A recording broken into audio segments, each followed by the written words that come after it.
Hello friends. पिछला video में अभी तक हमने 12th NCERT बुक का मैथ में हिंदी में हमने जो पढ़ा था वो एक्सरसाइज 1.1 का क्वेश्चन नंबर 2 तक हमने कंप्लीट कर लिया था।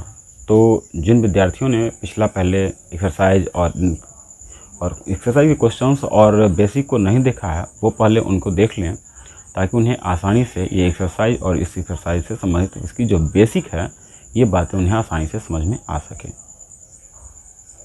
ओके, तो अब स्टार्ट करते हैं आज का क्लास क्वेश्चन नंबर 3 से।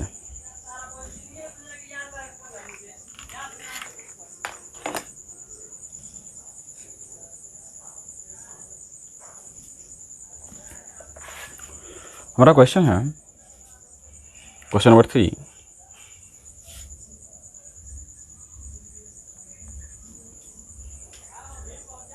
जांच कीजिए कि एक समुच्चय आपको दे दिया है। एक समुच्चय है सेट ए बराबर जिसमें अवयव है 1 2 3 4 1 2 3 4 5 और 6।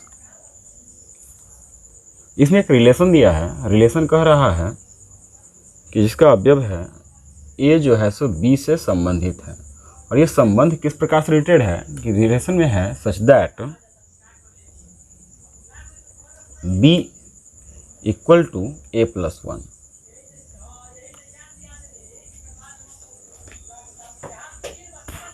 अब यहां समझते हैं तो ये रिलेशन का मतलब क्या है। ये रिलेशन जो कह रहा है कि b equal to a plus 1 मतलब क्या b है बाद वाला, a है पहले वाला, अर्थात बाद वाला जो है पहले वाला से एक ज़्यादा है। यदि हम इस बात को हम क्लियरली लिखें तो हम यहाँ से ये आपका समुच्चय निर्माण विधि में है। इसको यदि हम रोस्टर फॉर्म में लिखने की कोशिश करें तो आप लिख सकते हैं रिलेशन हम ए के जगह इसमें से कोई भी ले सकते हैं। यदि इसमें से हम लेते हैं 1 तो बी का मान क्या होना चाहिए। बी का मान कह रहा है कि ए से एक ज़्यादा होना चाहिए तो ए का मान एक बढ़ा देंगे तो हो जाए कितना 2। फिर यदि हम ए का मान यदि हम 2 ले लें तो बी का मान क्या होगा। बी का मान ए के जगह पे 2 ले रहे हैं तो 2 प्लस 1 अर्थात 3। ठीक है।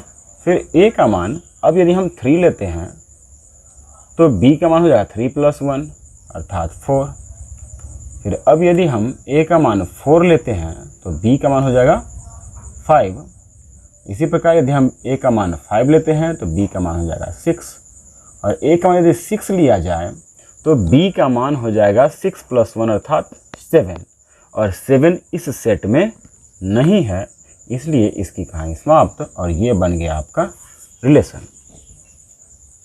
यदि हम इस रिलेशन की बात करें तो यहाँ पर आप ध्यान से देखें तो हमारे तो घटक इसमें कौन कौन यूज हुआ है 1 2 3 1 2 3 4 5 6 इतना यूज हुआ है। तो स्वतुल्य होने के लिए क्या होना चाहिए था।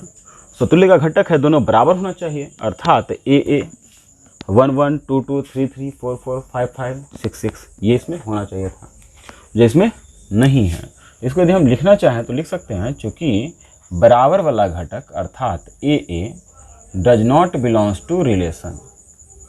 या इसके जगह पे आप ऐसे भी लिख सकते हैं 1 1 2 2 3 3 4 4 5 5 6 6 does not belongs to relation.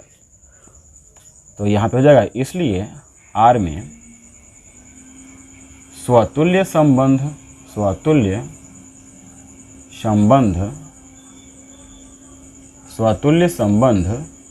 नहीं है। क्लियर। ठीक इसी प्रकार यदि हम देखें यहाँ पर तो 1 का 2 से रिलेशन है तो 2 का 1 से नहीं है, 2 का 3 से है तो 3 का 2 से नहीं है, 3 का 4 से है तो 4 का 3 से नहीं है। देखें तो सीधा वाला में यदि हम देखें तो इसका उल्टा वाला इसमें नहीं है। तो फिर से हम लिख सकते हैं पुनः यदि A B belongs to relation पहला का दूसरा के साथ संबंध है तो B A does not belongs to relation. मतलब यदि सीधा वाला है तो उसका उल्टा वाला इसमें नहीं है। तो हम यहाँ पे कह सकते हैं इसलिए या अतः यहाँ पर क्या हो जाएगा आर में सममित संबंध नहीं है। आर में सममित नहीं है। अब लास्टली देखें संक्रामक के लिए, तो फिर से लास्ट में आप देख सकते हैं कि 1 का 2 से है 2 का 3 से है तो 1 का 3 के साथ होना चाहिए था, जो इसमें नहीं है। मतलब यहाँ से हम फिर कह सकते हैं कि यदि A B belongs to relation तथा B C belongs to relation, तो a c does not belongs to relation. ठीक है, इसलिए क्या हो जाएगा, आर में संक्रामक नहीं है।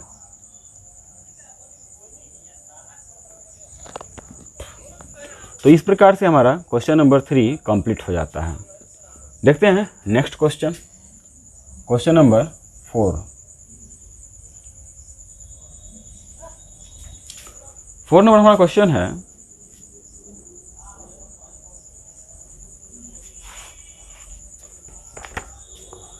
सिद्ध कीजिए कि आर में ए इज लेस ए बी, एक रिलेशन दे दिया है आर में, हमको लेना है आर में।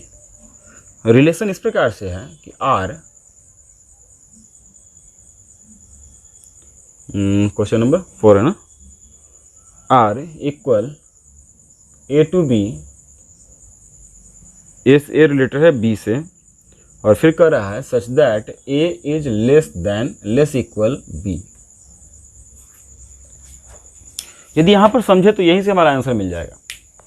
ए इज लेस इक्वल बी मतलब ए के बराबर बी हो सकता है। यदि ए के बराबर बी हो सकता है तो इसका मतलब कि हम यहाँ पर चाहें तो ए के जगह पे बी को भी लिख सकते हैं या बी के जगह पर ए को लिख सकते हैं। यदि हम ए के जगह पर बी को लिखते हैं तो हो जाएगा बी बिलोंग्स टू रिलेशन, और यदि हम बी के जगह पर ए को लिखते तो होता ए बिलोंग्स टू रिलेशन। इसका मतलब स्वतुल्य हो जाएगा। यदि हम सम्मित की बात करें तो सम्मित का नियम कहता है कि उल्टा सीधा दोनों रिलेशन बनना चाहिए।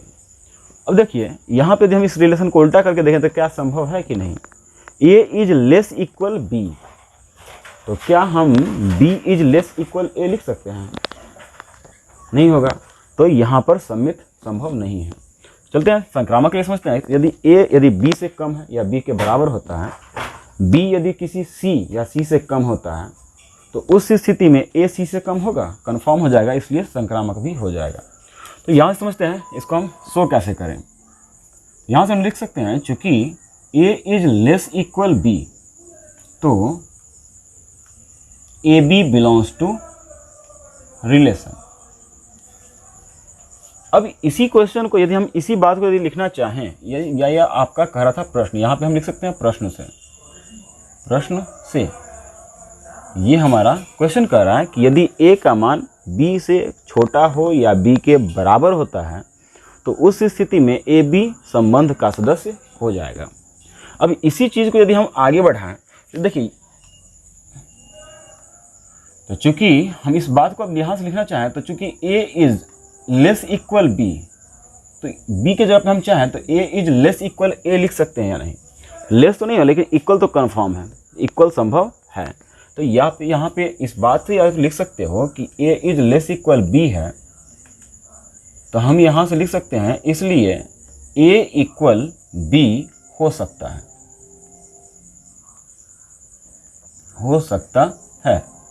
तो अर्थात या हम यहाँ पे लिख सकते हैं अतः। देखिए जब बराबर हो सकता है तो इसका मतलब कि यहाँ पे हम लिख सकते हैं a और b के जगह पे हम चाहें तो a लिख सकते हैं, अर्थात ए बिलोंग्स टू रिलेशन। मतलब यहाँ से निकल गया क्या चीज़, स्वतुल्य है। ठीक है, फिर उसी प्रकार यदि हम देखें सम्मित के लिए यदि हम चेक करें तो हमारा आता है, पुनः ले लें कि यदि a is less equal b, तो अब बताइए कि यदि a is less equal b लेते हैं तो उस स्थिति में क्या b is less equal a संभव है? यहाँ पर देखिए कि a इज लेस इक्वल मतलब a जो है b से छोटा या बराबर है। ठीक है, तो क्या, तो इसका मतलब क्या हुआ, a जो है सो b से छोटा या बराबर है, तो इसका मतलब क्या हुआ कि b का मान या तो बराबर होगा नहीं तो a से बड़ा होगा। लेकिन यहाँ पर कह रहा है कि b का मान या तो छोटा होगा न तो बराबर होगा। क्या ये संभव है? नहीं है, मतलब तो इतना नहीं हो सकता है, ये संभव नहीं है। तो हम यहाँ पे कह सकते हैं, इसलिए इस बात को यदि हम लिखना चाहें इसी चीज़ को रिलेशन के फॉर्म में, तो हम लिख सकते हैं इस बात से कि a B belongs to relation, तो B A does not belongs to relation. मतलब कि ए बी यदि इसके हिसाब से कि ए बी संबंध का सदस्य होता है, तो इसका उल्टा ला यहाँ के हिसाब से बी ए संबंध का सदस्य नहीं हो सकता है। तो हम यहाँ पे कह सकते हैं अतः आर में सममित नहीं है। देख सकते हैं स्वतुल्य तो हो गया, सममित नहीं हुआ। अब संक्रामक के लिए चेक करते हैं, तथा यदि a is less equal b, मतलब a का मान b से छोटा या b के बराबर है, तथा b का मान किसी c से छोटा या बराबर है। अब देखते हैं कि a का मान लेते हैं ये a है, कोई b है, ठीक है, और किसी हम को ले लिए c। a जो है सो b से छोटा, हम छोटा पे पहले बात कर रहे हैं, छोटा पे, कि a जो है सो b से छोटा है, b जो है सो c से छोटा है, तो क्या a c से छोटा नहीं होगा? कंफर्म a जो है सो c से छोटा होगा। मतलब छोटा के हिसाब से यदि बात करें, छोटा के हिसाब से यदि बात करें तो हमारा c से छोटा a हो जाएगा। अब दूसरी बात इक्वल के हिसाब से देखें तो a के बराबर में b है और b के बराबर में c है, तो क्या a के बराबर में c नहीं होगा? ये भी हो जाएगा, अर्थात a is less equal c हम कह सकते हैं। अतः यहाँ पे हम लिख सकते हैं इस बात के अनुसार कि अतः या इसलिए यदि A B belongs to relation, इसके अनुसार A B belongs to relation, इसके अनुसार तथा B C belongs to relation, तो इसके हिसाब से हम कह सकते हैं A C belongs to relation. ठीक है, यहाँ पे आ जाएगा अतः आर में संक्रामक संबंध है, संक्रामक संबंध है। तो मुझे लगता है इतना आपको समझ में आ गया होगा। तो इस रिलेशन को यदि हम देखें तो हमको ये प्रूफ हो रहा है कि यह जो संबंध है इसमें स्वतुल्य भी है, संक्रामक भी है, सममित नहीं है। तो यहाँ से आपको प्रमाणित हो जाता है, ये साबित हो जाता है। इस प्रकार हम 3 और 4 दो क्वेश्चन को देख चुके हैं। अब चलते हैं अगला question, question number 5।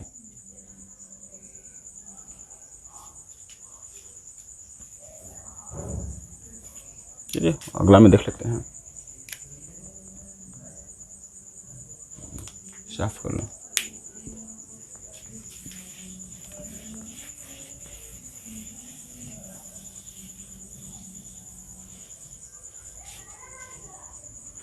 Question number 5 कह रहा है, इसमें कह रहा है कि एक रिलेशन है और इसमें कह रहा है कि पहले ए है उसके बाद बी है, such that A is less equal B का क्यू।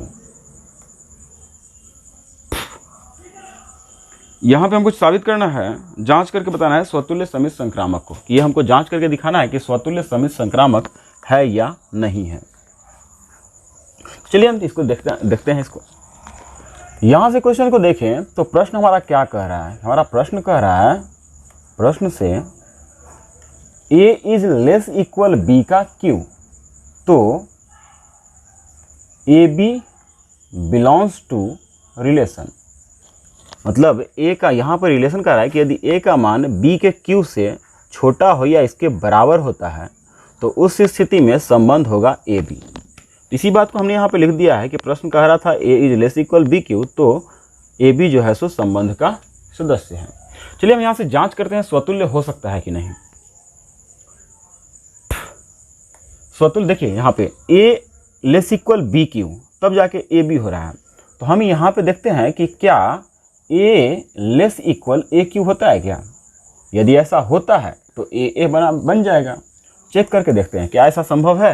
आपको याद रहे कि हर एक स्थिति में होना चाहिए, वह कोई भी डिजिट हो, आपको हर स्थिति में इतना संभव होना चाहिए कि ए का मान ए क्यू से कम हो। तो आप यदि कोई पॉजिटिव नंबर लोगे तब तो कंफर्म हो जाएगा, लेकिन यदि हम कोई निगेटिव नंबर लें,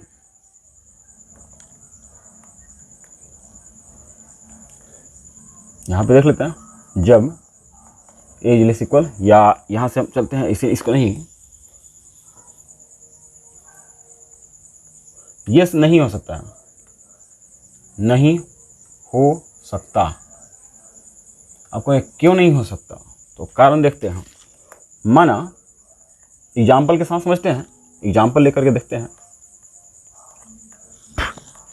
ए का मान यदि हमने मान ले यदि हम ए का मान कोई निगेटिव नंबर लेकर के देखते हैं 2, ठीक है, तो ए क्यू क्या हो जाएगा, ए क्यू हो जाएगा -2 का क्यू, अर्थात -8। अब यहाँ से देखें तो हमको क्या मिल रहा है, ए का मान है आपको -2 और ए क्यू का मान है -8। अब आपको ये पता है कि -2 जो है सो ग्रेटर देन है -8 का, तो इसलिए इस बात को हम लिख सकते हैं -2 का value A is greater than कितना, ए क्यू। तो ये स्थिति तो हमारा संभव नहीं है, तो इसलिए हम कहेंगे अतः क्या हो गया, ये चीज़ यहाँ पर गलत साबित हो रहा है कि ए का मान ए क्यू से छोटा नहीं हो रहा है, यहाँ पर ए का मान ए क्यू से बड़ा हो गया। तो बड़ा हो गया तो हम यहाँ पे क्या कर सकते हैं कि a does not belongs to relation. इसका मतलब क्या हो गया, स्वतुल्य नहीं है, स्वतुल्य नहीं है। अब यदि सम्मित की बात करें, ठीक इसी प्रकार से सम्मित का, तो पुनः दूसरा पे हम चलते हैं। यदि a is less equal B q, तो बताइए कि क्या b is less equal a q होगा, ये भी नहीं हो सकता है। अब कौन सी संख्या के लिए नहीं है, तो चलिए हम एग्जाम्पल लेकर के यहाँ पर भी समझ लेते हैं कि मान लेते हैं हमने पर कहा कि हर स्थिति में सेट होना चाहिए, तो कोई भी ऐसा नंबर नहीं होना चाहिए जिस पर ये दोनों सेट नहीं हो, ये लेने तो ये भी सेट हो जाए। तो चलिए हम देखते हैं कोई ऐसा संख्या मान करके क्या ऐसा संभव होता है कि नहीं, जो हमने कहा ये है या नहीं, सेट करके देखते हैं। मान लेते हैं a बराबर और b बराबर, दो संख्या यहाँ पर हमने यूज किया है a और b को, तो a बराबर कुछ मानते हैं और b बराबर मानते हैं। यदि हम a बराबर ना सपोज दैट मान लेते हैं, यदि 3 2 कुछ भी आपके इच्छानुसार कुछ भी मान लो, a के जगह पे हम मान लेते हैं सपोज दैट 2 ही मान लेते हैं, ठीक है।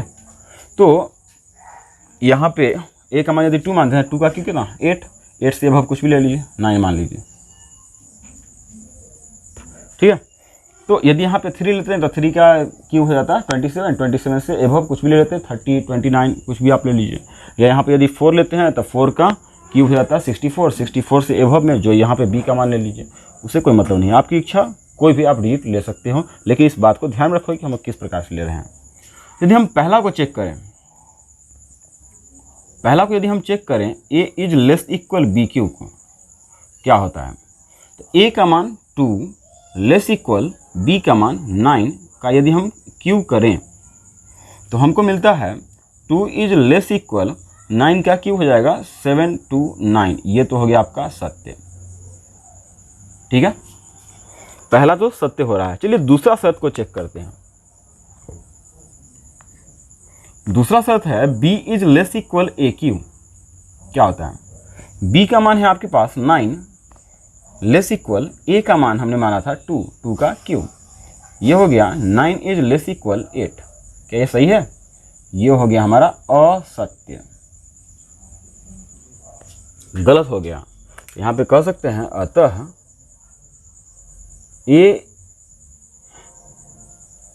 अतः इसके लिए a B belongs to relation, तो B A does not belongs to relation. इसका मतलब क्या हो गया, सम्मित भी नहीं हुआ, सम्मित नहीं है, ठीक है। अब तीसरा हम चेक करते हैं संक्रामक को। ठीक है, संक्रामक।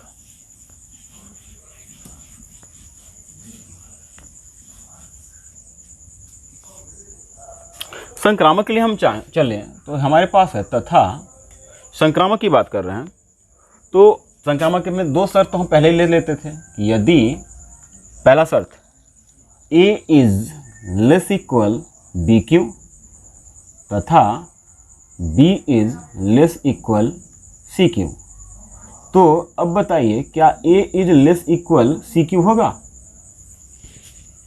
नहीं होगा। अब क्यों नहीं होगा ये भी फिर से देख लेते हैं। चलिए चेक करते हैं काहे नहीं होगा। एग्जाम्पल, सबसे पहले हम मान लेते हैं A का मान, B का मान और C का मान। सेम प्रोसेस जैसे यहाँ पे हमने माना था सेम उसी तरीका से मानेंगे। तो C का मान आप अपनी इच्छा से कुछ भी मान लीजिए, मान लेते हैं हमने 2 3 4 5 जो मन गया सो मान लो, 2 मान लिया। पहले C से स्टार्ट करते हैं, हम लास्ट टाइम स्टार्ट किए थे, वहाँ यहाँ भी लास्ट से स्टार्ट किए थे, B पहले लिए थे, ठीक है। वैसे ही यहाँ पे हमने पहले C को ले लिया और C का क्यू होता है 8, ठीक है। अब 8 से ज़्यादा कोई भी मान लीजिए A के जगह पर, 8 से ज़्यादा हमने मान लिया 9, ठीक है। और B का मान, अब यहाँ पे आपको इसको सेट करना है, B का मान आपको ऐसे रखना है क्यू करने के बाद A से ज़्यादा हो जाए। हम B के जगह पे क्या रखें जिसका क्यूब 9 से एबव होता है, 2 लेते हैं तो कम हो जाता है, 3 लेते हैं तो हमारा हो जाएगा, मान लेते हैं B का मान 3। यदि हम B के जगह पे 3 लेते हैं तो B का 3 का क्यूब हो जाता है 27 जो है सो 9 से एबव है, तो हम इतना ले सकते हैं। तो अब इसके अनुसार यदि हम चलें तो अब इसको जांच करते हैं। पहला, A is less equal B cube क्या आता है, तो A का मान है 9, लेस इक्वल B का मान है 3 का क्यूब, अर्थात यहाँ से आपको मिल जाएगा 9 इज लेस इक्वल 27, ये तो हो गया सत्य। तो पहला पॉइंट तो हमारा सही हो रहा है।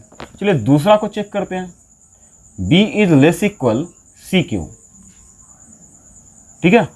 तो B का मान है आपके पास 3, लेस इक्वल C का मान है 2 क्यू, ठीक है।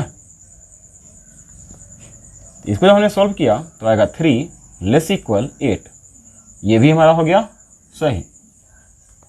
थर्ड है तीसरा, A is less equal C cube. चलिए इसको चेक करते हैं। A का मान है 9, लेस इक्वल C का मान है 2 क्यू।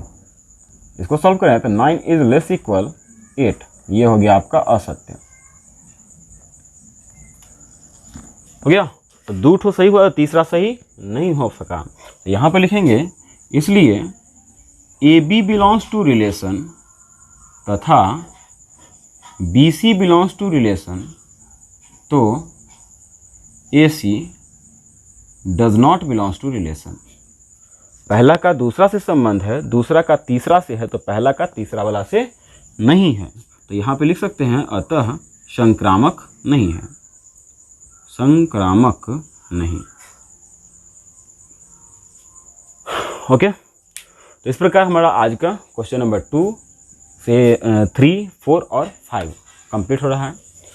फिर नेक्स्ट डे मिलते हैं, वीडियो लंबा हो रहा है, तब तक के लिए गुड बाय। और हो सकता है 1-2 दिन में हम 10th का क्लास भी स्टार्ट करेंगे, तो जो भी होंगे आपके संपर्क में उन्हें बता दीजिएगा और कोशिश कीजिए कि रेगुलर होकर के वीडियोज़ को देखते रहें। Good bye.